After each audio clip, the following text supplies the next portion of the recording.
Os presentes, sejam bem-vindos, estejam aqui conosco, sempre lembrando que nós ainda estamos com as nossas atividades, respeitando o isolamento social, mas que aos poucos nós estamos voltando, né?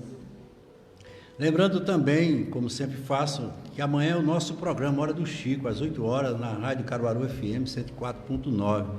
Às 8 horas da manhã estaremos mandando uma mensagem. Já é o segundo programa nosso e eu convido a todos os amigos que, com certeza, queiram assistir, ouvir o nosso programa. Nossa palestra de hoje, ela tem um significado muito importante, porque ela vem seguindo todo aquele nosso pensamento, que é a maneira como nós estamos vivendo. Eu costumo sempre dizer que a vida humana aqui na Terra é uma longa travessia que a gente é convidado a fazer, e não é fácil a gente suportar ou vivenciar todas essas dificuldades que são, como diz a própria palestra, os desafios, né? Mas sempre, em todos os momentos da nossa vida, nós temos que ter confiança e, acima de tudo, muita fé, porque é nela que está a solução de todos os nossos problemas.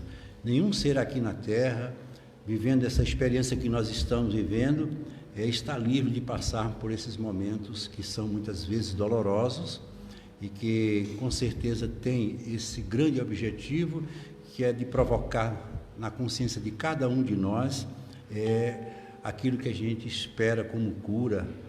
E eu digo sempre, quando Jesus ele curava aquelas pessoas, e na realidade ele curava um corpo, mas ele esperava, era uma transformação interior.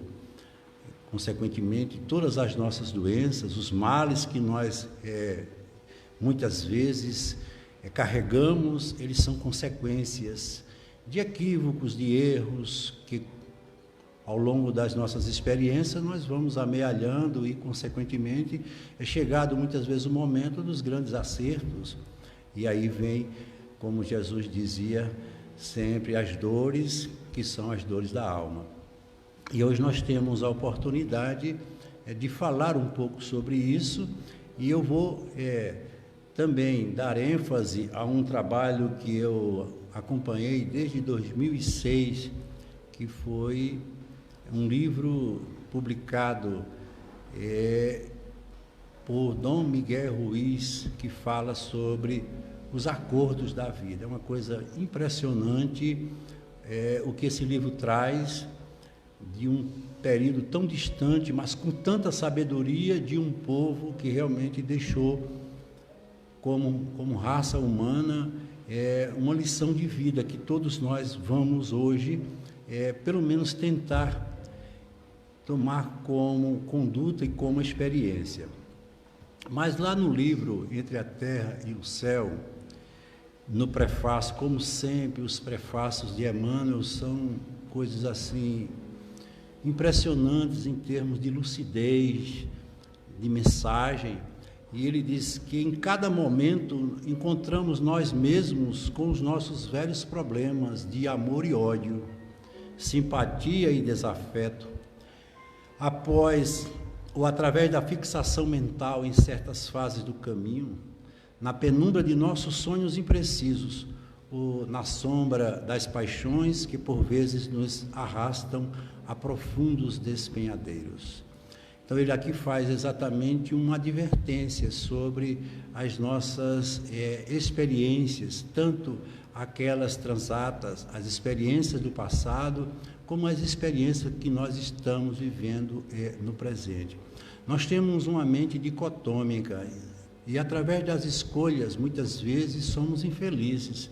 Isso é natural na experiência humana. Tira o homem daquela condição de ser um pecador, de ser um condenado, que é julgado por um Deus muitas vezes tão inclemente, e coloca-nos na condição de um aluno como outro qualquer, numa escola, e que está ali com o objetivo de seguir as orientações do seu mestre, e no processo de ensino-aprendizagem, ele conseguir os seus objetivos, que é exatamente o autoconhecimento.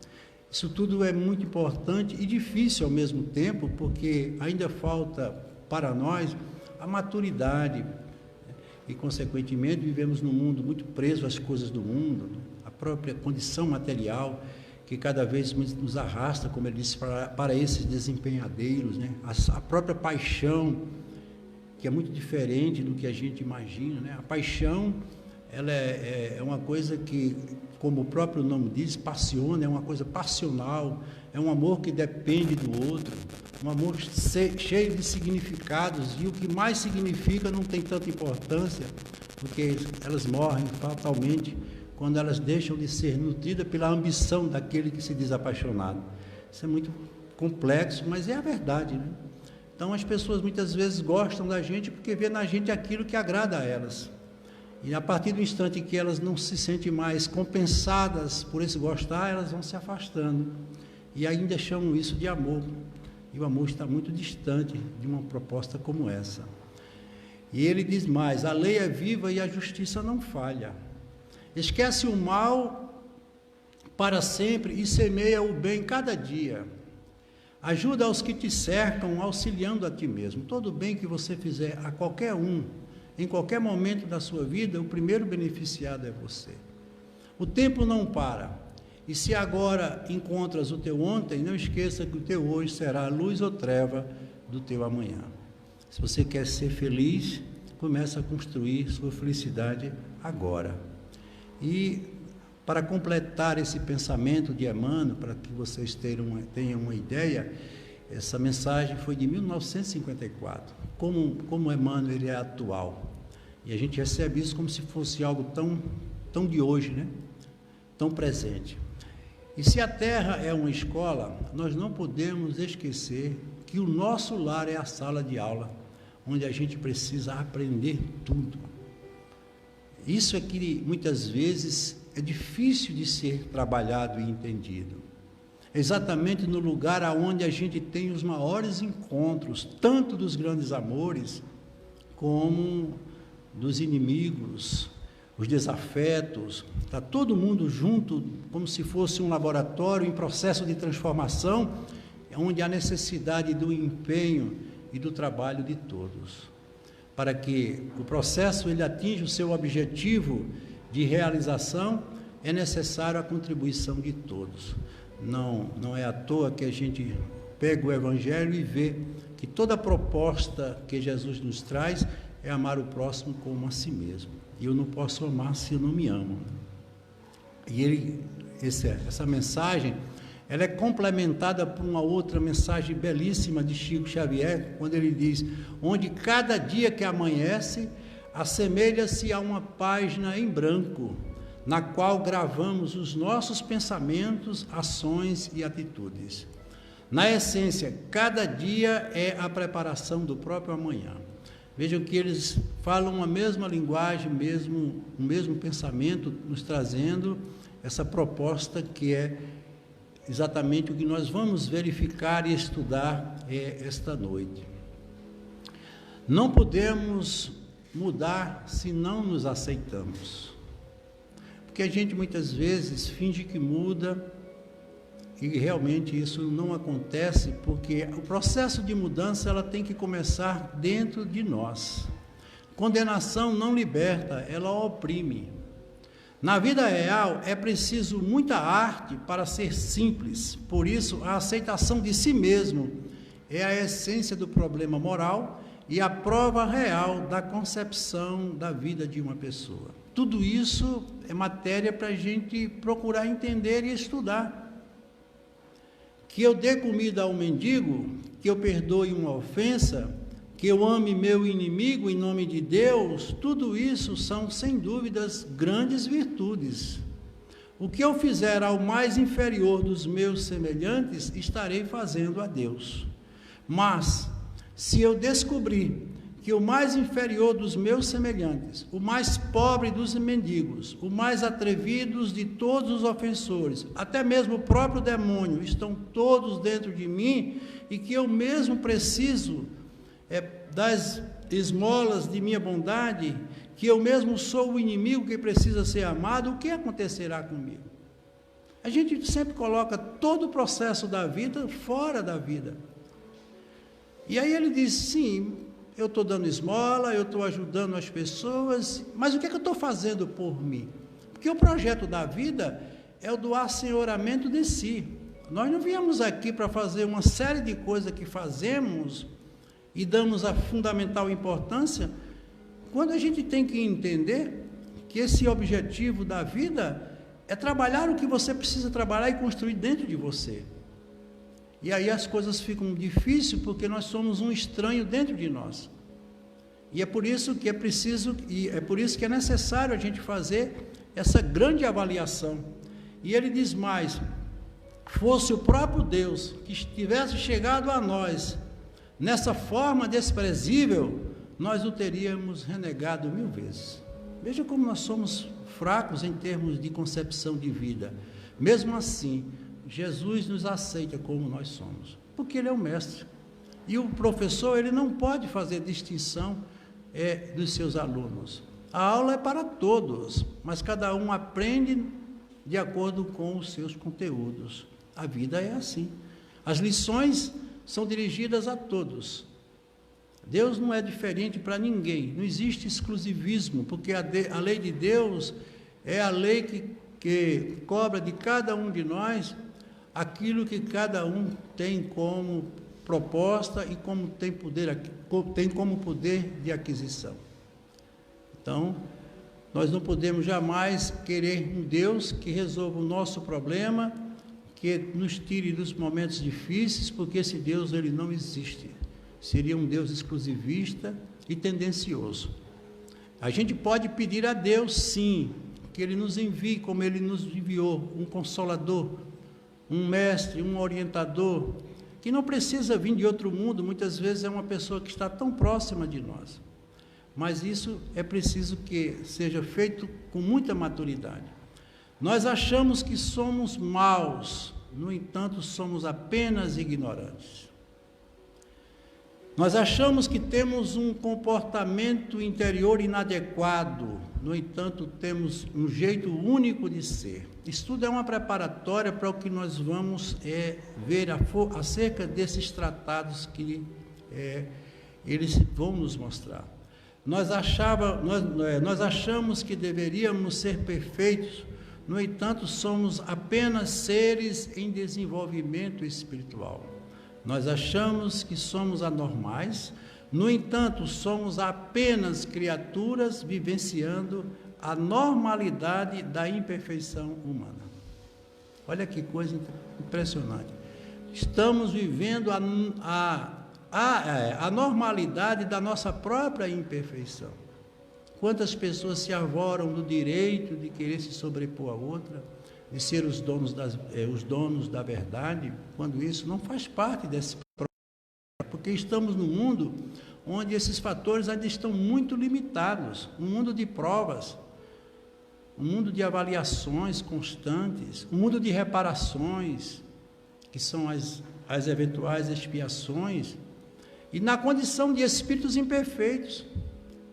Numa escala que vai de imperfeito a puro, nós estamos ainda praticamente na condição inicial em processo de evolução. Ainda temos tendências para o mal, somos arrogantes, ignorantes, somos violentos, somos orgulhosos, invejosos. Tudo isso faz parte da nossa natureza, não como essência, mas como manifestação. E a gente tem que trabalhar isso. Temos o lado bom? Claro que temos. É como ele disse, a vida é um fator dicotômico.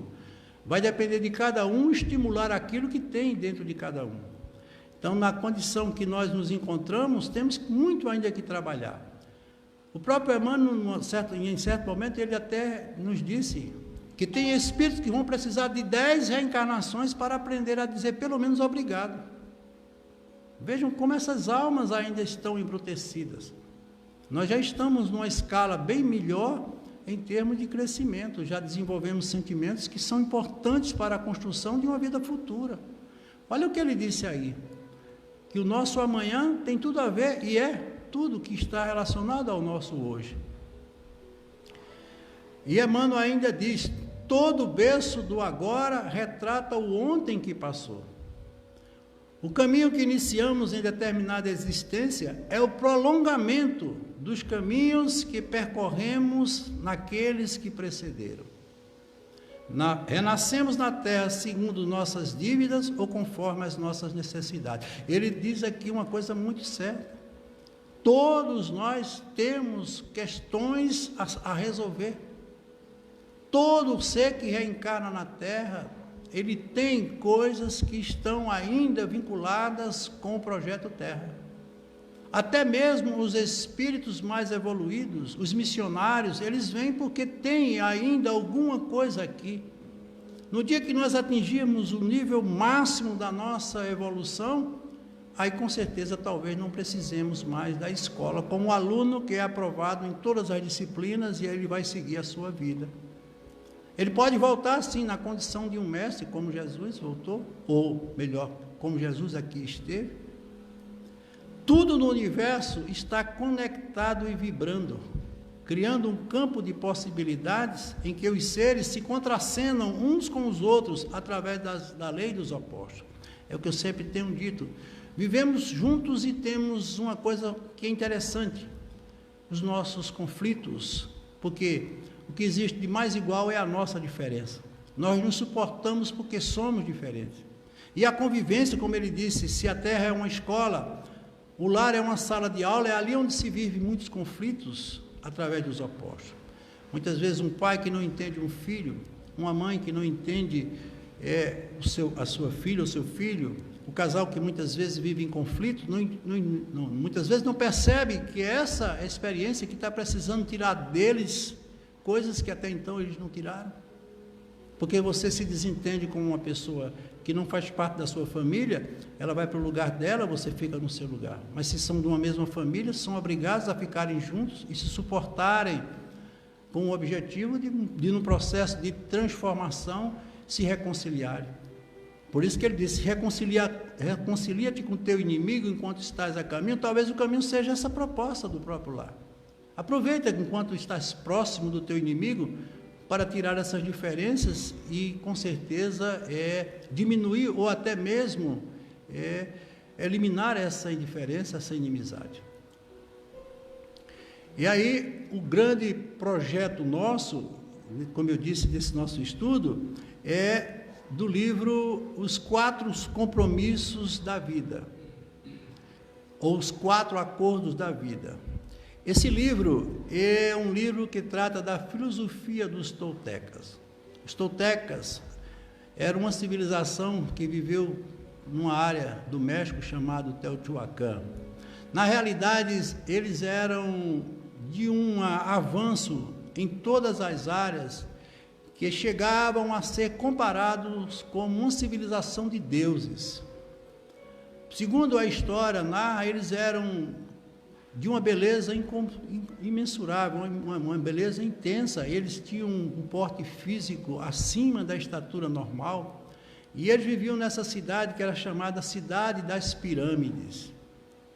E ali eles construíram uma sociedade diferente de todas as sociedades. E Dom Miguel Ruiz, que era um descendente dessa família, filho de um daqueles que ali vivera como também descendente, seu avô, que era um curandeiro, um homem de um conhecimento fantástico, e o único na família que se aproximava dele era Dom Miguel Ruiz. Mas Dom Miguel Ruiz não quis seguir a tradição da família, foi para os Estados Unidos, estudou medicina, formou-se e optou por ser cirurgião. Mas num certo dia, lá na década de 1970, ele sofreu um acidente muito grave. Ele vinha num carro com os amigos e esse carro se chocou contra um muro e ele ficou muito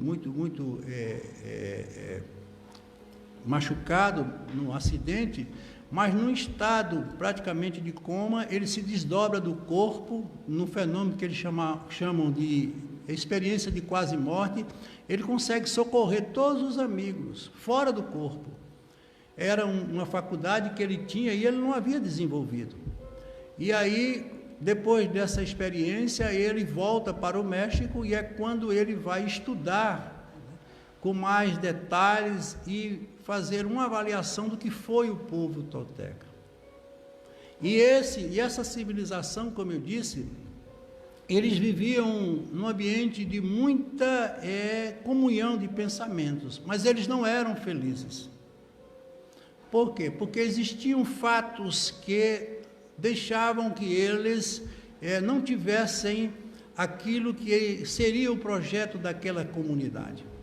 E aí eles viram que da maneira como eles estavam convivendo um com os outros, eles iam entrar num processo de grande degredo moral, e aí foi quando, numa grande convenção, eles firmaram os 4 acordos, que sem esses acordos, eles jamais poderiam continuar.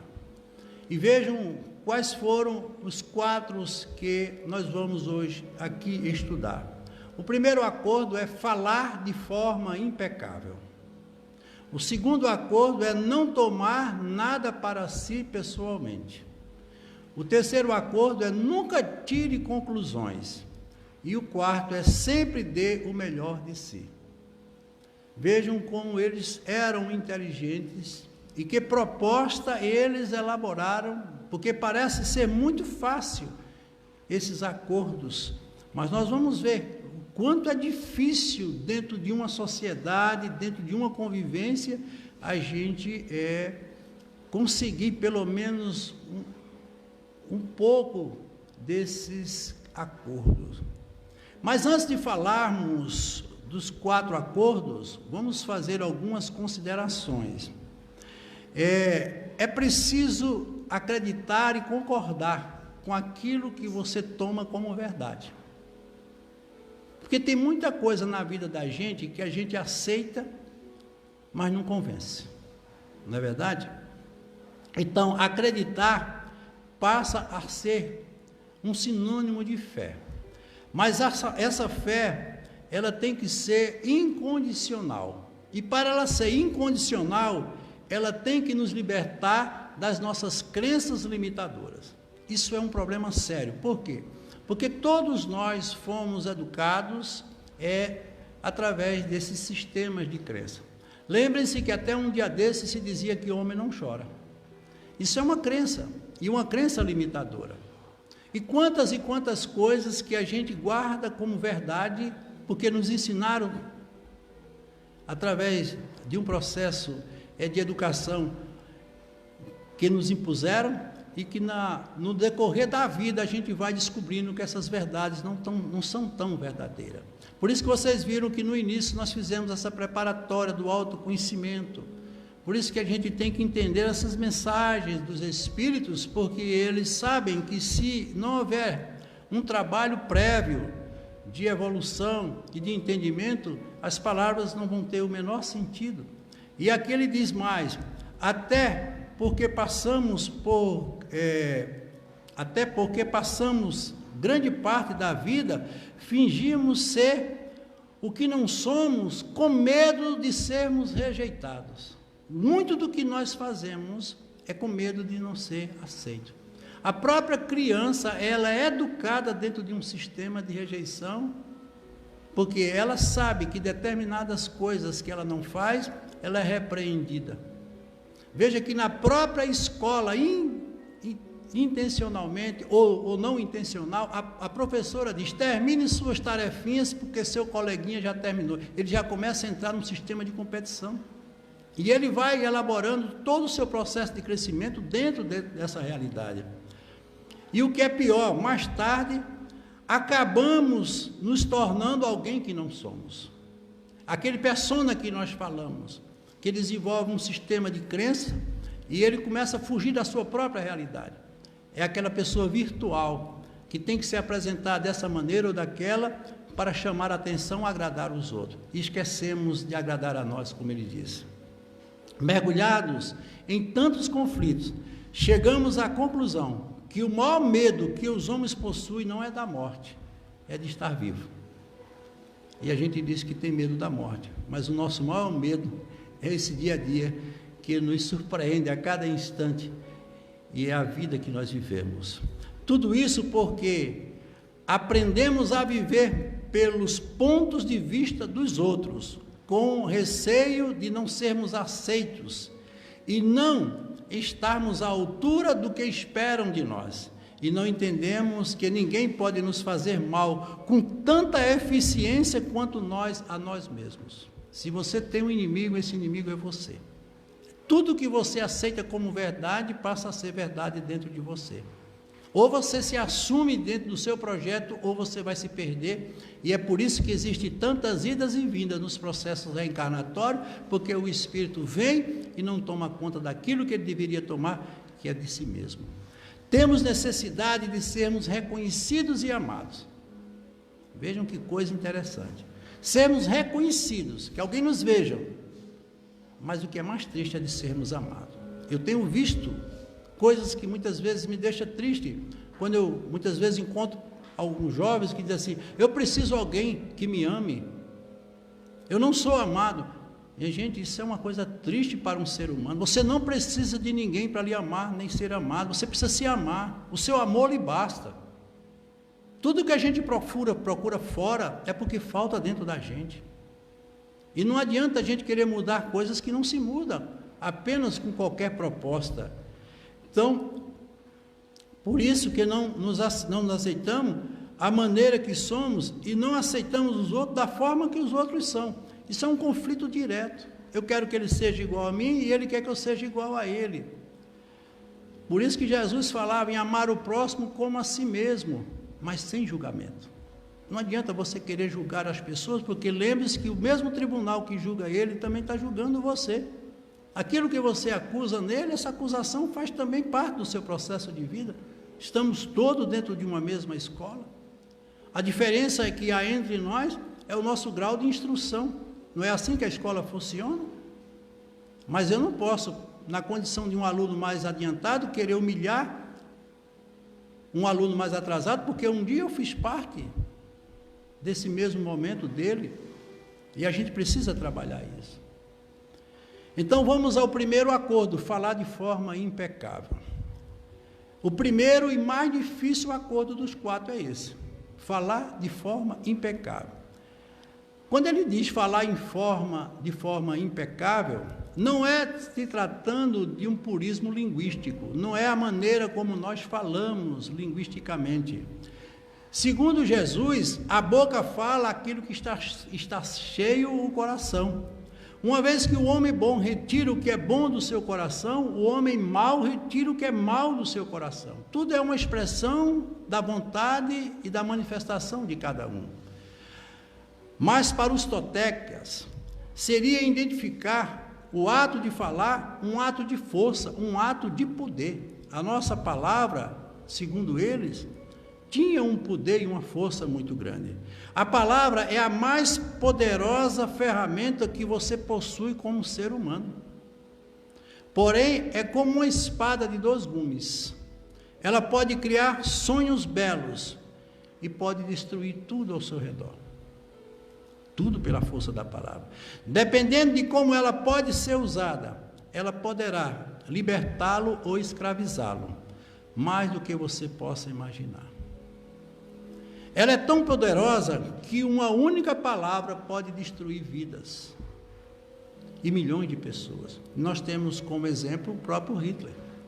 Hitler fez uma revolução voltada para o mal, que moveu a humanidade quase toda. E o que é que ele utilizava como instrumento? O seu discurso eram as suas palavras, influenciando jovens, levando-os a matar outros irmãos, por um processo ou por um projeto totalmente equivocado. E, consequentemente, a humanidade sofreu o que sofreu com a Segunda Guerra Mundial. Tudo pela força da palavra. Era a maneira como ele dizia. Ele influenciava e aqueles jovens se sentiam induzidos com suas palavras. Mas nós tivemos também o próprio Mahatma Gandhi, que sem levantar uma arma e apenas com a palavra, com a sua mensagem, libertou a Índia do poder inglês. Veja como uma palavra pode levar, como ele disse, para o bem, como ela pode nos levar para o mal. A mente humana é como um terreno fértil, onde as sementes estão sendo plantadas continuamente. A cada minuto, a cada segundo, nós estamos plantando nessa nossa mente as ideias que nós arregimentamos como verdade. Essas sementes são as opiniões, como eu disse, as ideias, os conceitos que se transformam muitas vezes em palavras que vão repercutir dentro ou fora de nós. Muitas das palavras que nós ouvimos, elas não têm nada a ver conosco. São criações mentais que se projetam pelos arquétipos que nós construímos ao longo das nossas experiências. Porque hoje eu estou Dejan, mas eu não sei quem eu fui na experiência passada. Mas essa experiência, ela está viva e ela existe dentro de mim. E se foi uma questão não resolvida, ela está esperando por mim uma solução. E são essas vozes que muitas vezes nos atormentam. Então, muitas vezes, como ele disse aqui, somos o que pensamos e a palavra, ela veste o pensamento. Tudo o que você pensa, você fala. Tanto exteriorizando aquilo que você muitas vezes faz, como sendo aquilo que você interioriza. E quantas vezes você diz a você mesmo, eu sou um infeliz, eu sou um incapaz, eu não valho nada. E outros chegam até a dizer, como eu não sirvo para nada, é melhor morrer. Isso tudo são palavras que você coloca e existe dentro de você, e isso não é novidade para ninguém. Veja a importância da palavra. Outras vezes também irão interferir como uma energia envenenada, que passa a ser um acordo inconsciente que você faz. Veja sempre o alcance das palavras que você diz e as que você ouve. E não adianta você querer fugir se você fez o acordo. O que é fazer um acordo? É aquecer. É ser cúmplice daquilo que estão impondo a você. Quando alguém lhe dirige uma palavra de ofensa, é porque ela está ofendida. Portanto, não faça esse acordo. Então, quantas vezes nós somos surpreendidos por pessoas que nos ofendem, que dizem muitas vezes coisas que a gente não quer ouvir, porque elas não estão bem.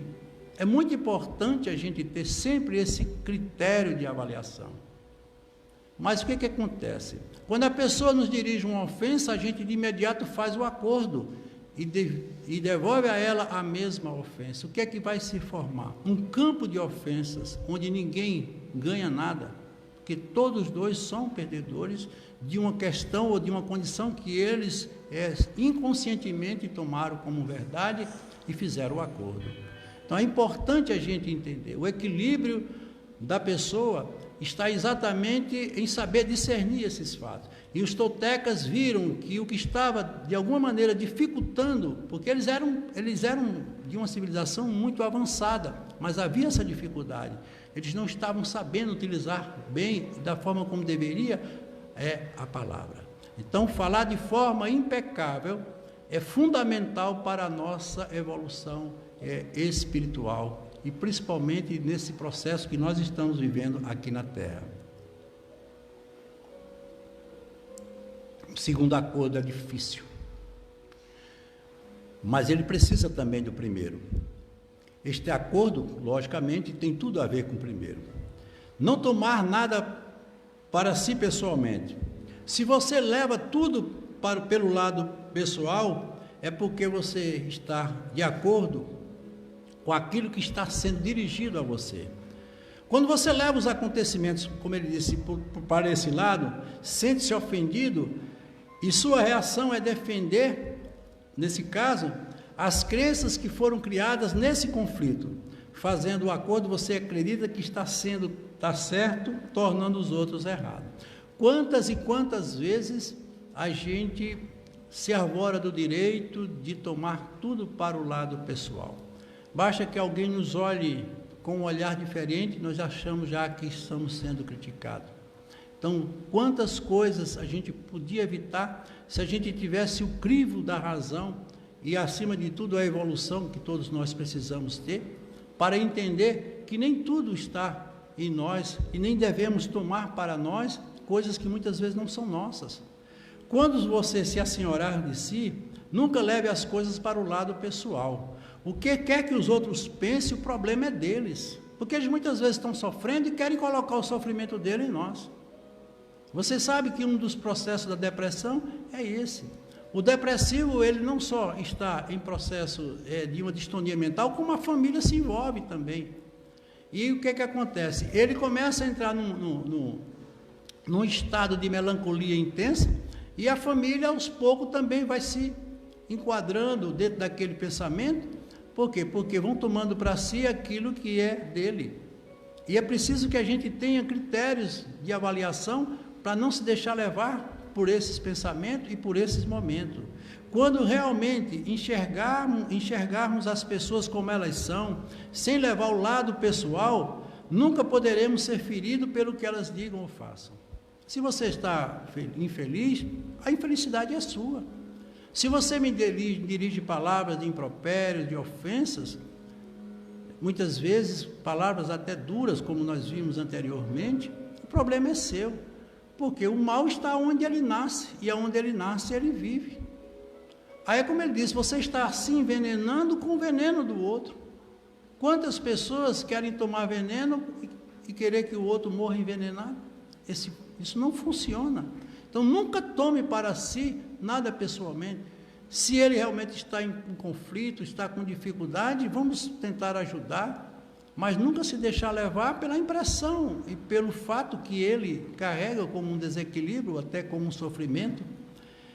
Elas estão mentindo porque são frágeis. Essas pessoas realmente são assim.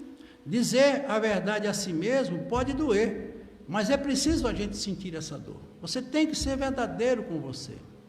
Se uma pessoa está lhe fazendo sofrer, é melhor se afastar dela. Assim, todos dois se libertam. Quantas pessoas insistem em estar ao lado do outro e que não conseguem resolver, porque um está tomando para si o que é do outro.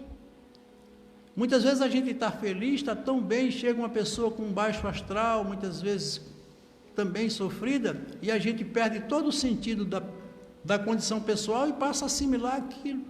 O magnetismo é fantástico para nos mostrar isso. São os casos de empatia, apatia, simpatia, antipatia, são muito frequentes dentro desse processo. Então, nunca tome nada para si pessoalmente, seja senhor de si. Se o ambiente está em desequilíbrio, faça alguma coisa ajudando o ambiente a se equilibrar e não se deixar se envolver pelas flutuações mentais daquele momento. É preciso que alguém, por exemplo, no lar, onde existe um grande conflito, alguém tem que quebrar essa rede de conflito. Mas cada um vai tomando para si, você falou isso, você me magoou, você falou de mim, e consequentemente isso vira um ciclo vicioso e todos eles ficam presos dentro de um sistema que não sai. Então, nunca tome nada para si pessoalmente, seja dono de si. Se tem pessoas que dizem assim, olha, você hoje está tão pálido, ele já se acha doente. A gente muitas vezes se prepara, está tão feliz para sair de casa, principalmente as mulheres que gostam de se preparar, de se arrumar, mas menina, teu cabelo está horrível, e ela simplesmente se sente horrível. Eu tive um caso aqui no Chico, muito interessante, eu acho que eu já comentei. Era uma jovem casada, e semanalmente ela ia para o salão de beleza. E ela era bonita, uma moça muito bonita, mas ela sempre penteava o cabelo do mesmo jeito. E naquele dia as amigas estavam, mas menina, teu cabelo é tão bonito, por que tu não faz um penteado diferente, menina? Inova, menina. Não, mas eu não gosto. Inova, menina. E ela fez um penteado e realmente ficou deslumbrante. Ficou muito bonita, todos elogiaram, e ela foi para casa, não deu meia hora, ela voltou chorando. Disse, meu marido achou horrível. Disse que eu fiquei feia. E ela tomou para ela uma coisa, puxa vida, ela estava feliz. O que importa era que ela estava feliz. A gente não pode se render a esses pensamentos e essas ideias. Se você não gosta de mim como eu sou, o problema é seu, eu sou do jeito que sou. E não adianta você querer mudar para o outro, porque você muda até o tempo que você quiser. Vai chegar um momento que não tem mais interesse nenhum em mudar. Nunca queira ter perto de você uma pessoa que não queira ficar. A gente tem que estar perto, como eu disse, daquilo que nos faz nutrir forças interiores. A vida é uma soma de atitudes, de comportamento que nos faz crescer. E aí vem o terceiro acordo. o mais difícil é o primeiro, o segundo não deixa de ser difícil, mas esse também é muito difícil. Nunca tire conclusões, ou seja, nunca faça julgamento, que é exatamente o que a gente usa muito como preconceito. Todas as tristezas e dramas de sua vida foram causados pelo fato de você ter tirado conclusões e levado as coisas para o lado pessoal. A gente perde muito porque a gente tira muitas conclusões. Vocês querem um exemplo? A moça, ela começa namorando um rapaz. O namoro é cheio de conflitos, mas ela alimenta a ideia, usando a prerrogativa do acordo anterior, suposição. Ela supõe que o casamento vai mudar tudo, como se um casamento fosse um sistema correcional. Mas isso vai mudar. Aí ela faz aquela suposição e não entende que ele é do jeito que é, e que ninguém muda para beneficiar ninguém. E aí o que acontece? O casamento começa a ter os conflitos e os problemas que foram causados por uma imaturidade e por uma conclusão que se tirou quando não se deveria tirar.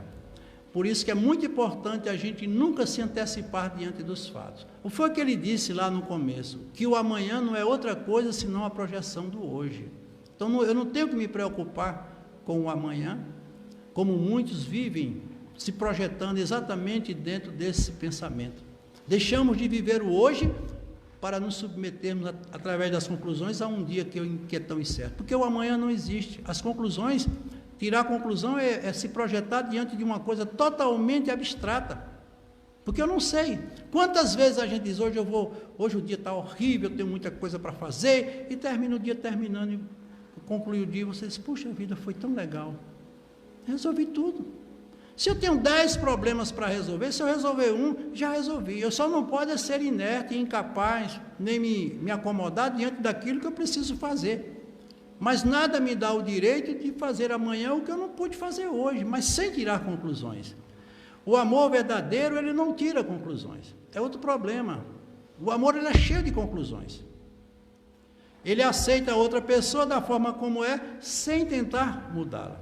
Esse é o amor verdadeiro. É você dizer, ele é desse jeito, ele tem a sua maneira de ser, e a gente tem que, quando acontece qualquer problema dentro de uma relação, a gente tira sempre as conclusões que estão relacionadas ao problema. Se ele não me agradou, eu vou procurar todos os motivos que justificam o fato dele não ter me agradado. Mas a gente nunca para pensar, ele não me agradou, mas ele tem tanta coisa que me agrada.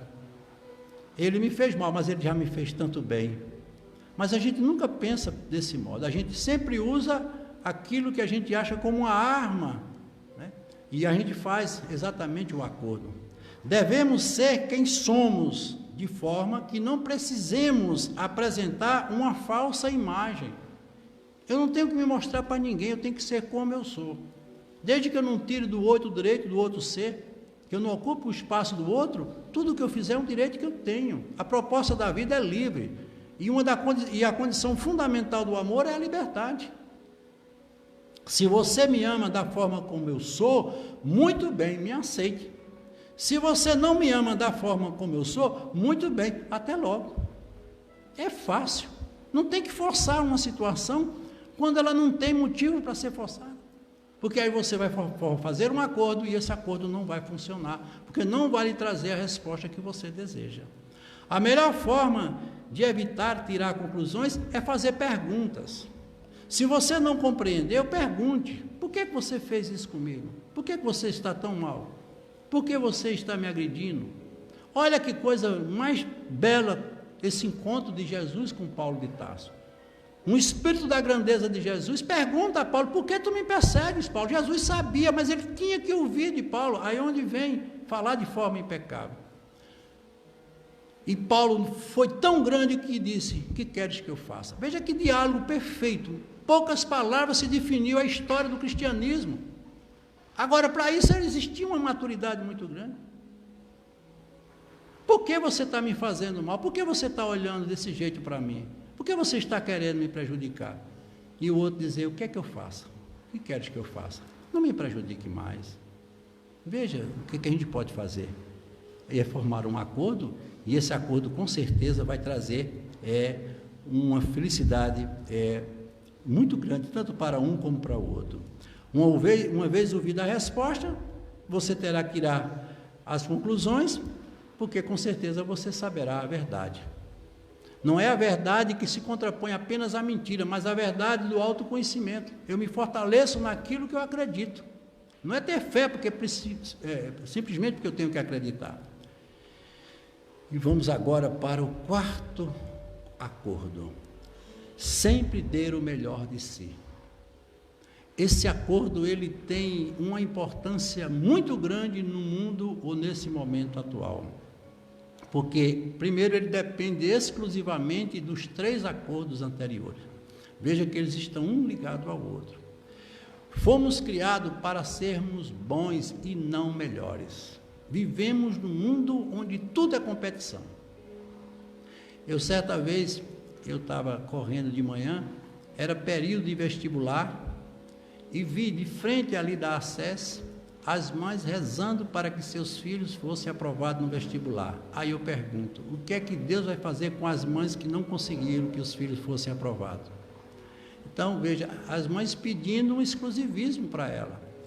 Então, muitas vezes a gente reza com egoísmo, a gente pede com egoísmo, né? Por quê? Porque a gente quer sempre o máximo, né? Eu tenho que ser sempre o melhor. A vida é um processo de superação, de conquistas, e esse projeto ele não funciona como a gente pensa que ele funciona. Quando nos preocupamos com o máximo, perdemos a noção do que é melhor para nós. A gente deixa de ser a gente. Passamos a viver em função da sociedade do outro. Quantas pessoas dizem assim, hoje eu trabalhei o dia todo. Chego em casa, caio na cama, vou dormir. Eu pergunto, e como é que fica a condição da família? Ele deu o máximo, ele se sente o máximo porque ele realmente superou a todos. Trabalhei 12 horas por dia, sim, e a vida é isso? É essa a proposta da vida? A maioria das pessoas fazem o máximo esperando recompensa. Por exemplo, como eu disse, vão todos os dias para o trabalho, pensando apenas na recompensa financeira do trabalho realizado, e isso não torna as pessoas felizes, porque ela está preocupada apenas em dar o máximo, e esqueceu que ela tem que ser boa para ela. Quando você faz o melhor que pode, aprende a aceitar a si mesmo e é feliz. Isso é fundamental. É uma condição que todos nós precisamos pensar e nela adotar como um princípio de vida. Sempre procurar ser bom para você. Eu não tenho que agradar ninguém, eu não tenho que superar ninguém. Todas as nossas forças, elas têm que estar voltadas para dentro de nós, construindo no lugar onde a gente tem o poder de se sentir dono daquilo que construiu. Você veja que o pódio, gente, ele é móvel. O atleta, ele recebe aquele prêmio, desmonta aquele pódio e ali terminou tudo. Eu li uma certa vez a reportagem daquele nadador brasileiro que conseguiu ser o melhor do mundo. Ele disse, foi aonde eu me perdi, porque sendo o melhor do mundo eu tenho que estar sempre trabalhando com o máximo, deixei de ser quem eu sou. Eu acordo todo dia sabendo que tem alguém querendo no meu lugar, e isso me incomodou muito, e é a verdade, gente, é essa competição que a gente impõe na vida, deixando de se preocupar e construir um verdadeiro paraíso que está dentro de nós. Não precisamos saber de tudo ou provar coisa alguma, simplesmente ser, assumir o risco e apreciar a vida é tudo o que importa. Diga não quando estiver dizendo não, e sim quando tiver que dizer sim. Você tem o direito de ser você, e só pode ser você quando der o melhor de si. Essa é uma semente que tem que alimentar, que você tem que alimentar todo dia na sua mente. Então nunca acorde de manhã pensando em ser melhor, em querer superar, em querer estar sempre à frente do outro. Eu gosto de correr de manhã, e eu já pratiquei corridas há muitos anos, e muitas vezes de manhã eu saía para correr, e Como eu já tenho uma certa idade, aqueles jovens me viam correndo e muitos faziam um esforço enorme para passar na minha frente. E eu, me sentindo para trás, fazia também um esforço maior e passava na frente deles. E ficava essa competição. Aí a entidade que estava ali me assessorando disse: mas que loucura é essa sua? O que é que você está ensinando a ele? A querer ser sempre o melhor. Aí eu não entendi. Depois foi que eu vim entender. Quando eles passavam na minha frente, eu ficava atrás dele. E ficava forçando. E eles começavam a ficar agoniados. Porque eu tinha prática e eles não tinham. Eles queriam apenas passar na minha frente. Aí o que é que fazia? Na primeira rua eles entravam à direita, eles fugiam da competição. Porque eles não tinham como manter. E aos poucos eles foram aprendendo que para correr ele não precisa ser melhor do que ninguém. A corrida ou qualquer atividade que você faça, você tem que alimentar a conquista interior. Eu tenho todos os dias de ser bom e trabalhar muito para mim. A vida me dá sempre essa possibilidade do crescimento. Isso é o processo da própria evolução. Mas eu jamais quero ser melhor do que o outro. Isso tem sido um grande problema da humanidade e são esses acordos que a gente inconscientemente faz e nos causam muito problema. Então, nunca queira ser melhor do que ninguém, porque você não vai conseguir. O homem que podia ter feito tudo isso, né, em ser o melhor, foi Jesus. Mas Jesus nos trouxe exatamente uma proposta diferente, uma proposta de pacificador que ele foi, um homem tranquilo. Mas ele disse a Pedro, quando Pedro indagou, porque ele não respondeu a Pilatos sobre aquelas acusações que Pilatos dizia, de maneira até sarcástica, ele disse: Pedro, não se diz a verdade a uma mente mentirosa. Eles mentem, e muitos mentem. Todas essas pessoas que vivem fora delas, buscando as suas conquistas, nem sempre são pessoas verdadeiras.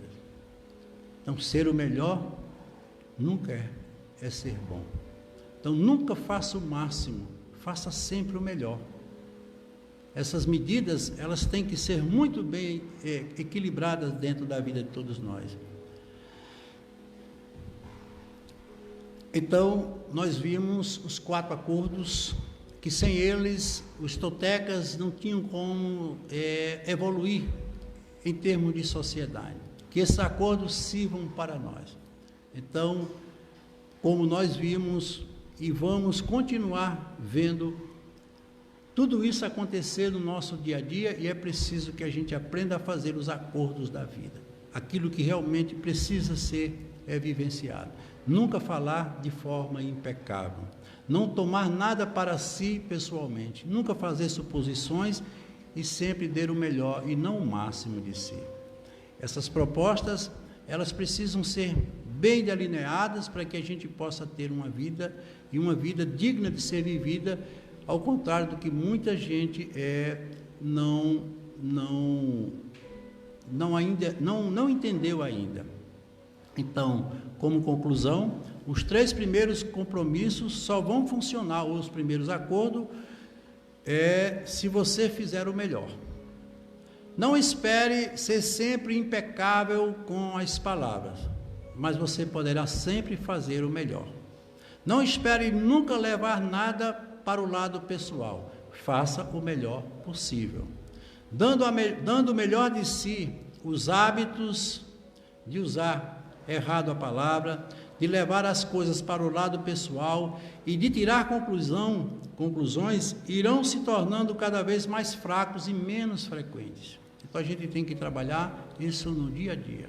Nós não vamos sair daqui com esses 4 acordos definidos e prontos para serem executados com toda a eficiência, porque não é fácil, como eu disse no começo. Você não precisa julgar a si mesmo, sentir-se culpado ou castigar-se, se não conseguir manter esses acordos. Se estiver fazendo o melhor possível, irá sentir-se bem consigo mesmo, ainda que continue tirando conclusões, que leve a coisas para o lado pessoal e que não seja impecável com suas palavras. Ele está mostrando aqui que tudo vai cair no campo das nossas tentativas. Você não precisa ser religioso nem ir para a igreja todos os dias. Seu amor, o autorrespeito irão crescer cada vez mais. Você pode fazer todos esses acordos. Não se preocupe com o futuro. Mantenha sua atenção no presente. E permaneça no aqui e agora. Viva apenas um dia de cada vez, dando sempre o melhor de si para manter esses compromissos. Comece a realizar esse acordo agora. Veja que ele conclui mostrando que todos nós podemos começar a pensar em colocar em prática esses tão importantes acordos. E para finalizar, essa mensagem vai exatamente completar todo esse nosso estudo dessa noite, que diz assim: aceite as coisas da vida como elas são. Não tente agradar a todos, você não vai conseguir. Preste bastante atenção naquilo que lhe rodeia e lembre-se que o mundo não vai parar para lhe atender. Nunca permita que sua felicidade dependa do outro. A felicidade é uma conquista que depende daquilo que construímos dentro de nós. Nunca se condene por ter falado o que era necessário falar, mesmo que isso gere conflitos e cause dor. Se nas horas de nossas provações nós soubéssemos compreender o trabalho interno e a ação misteriosa da dor, entenderíamos a obra sublime do nosso aperfeiçoamento. Até porque Deus não cura nossas doenças da alma, porque precisamos senti-las e com elas aprender a respeitar os limites do amor incondicional. Fale pouco e ouça mais. Guarde seus segredos, porque eles pertencem somente a você. Nunca é tarde demais para pedir perdão. As ações valem mais do que 1000 palavras. Não deixe que as atitudes dos outros destruam a sua paz interior. Tente ser gentil com todos. Não existe pessoa mais verdadeira do que aquelas que lutam pelos seus sonhos. A solidão não é tão ruim. Ruim é o que fazemos dela. Até porque solidão não é estar só, é se sentir só. Aceite as despedidas, elas fazem parte da vida. Seja independente e trabalhe duro pelos seus objetivos e nunca deixe que os outros façam aquilo que você deveria fazer. Nunca faça o máximo, faça sempre o melhor. Nunca respeite os erros do passado. O passado é para refletir e não repetir. Não tenha medo do amanhã, ele é incerto, mas ele é verdadeiro e necessário. Mas apesar de tudo isso, você achar que tem algo mais a ser feito, não tem nada de errado se você mudar o seu caminho. Siga os 4 acordos da vida, sabendo que Deus é a direção, mas o sentido é com você. Muita paz, muita luz.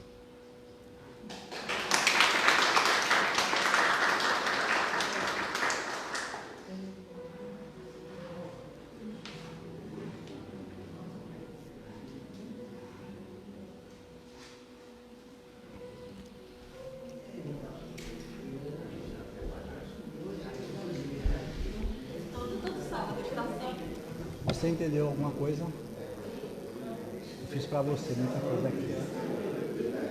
Coração para você.